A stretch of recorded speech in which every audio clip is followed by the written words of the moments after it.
Ayan,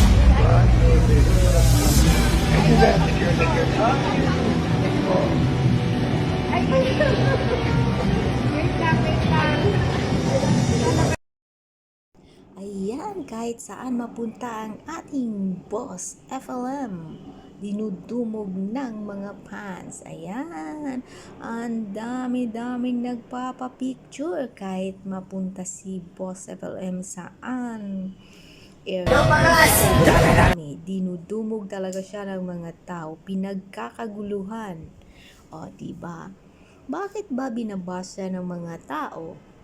Yan ay hindi natin alam, so sobrang inggit siguro.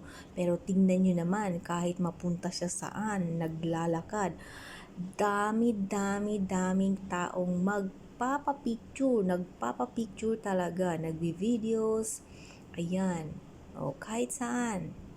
O, diba?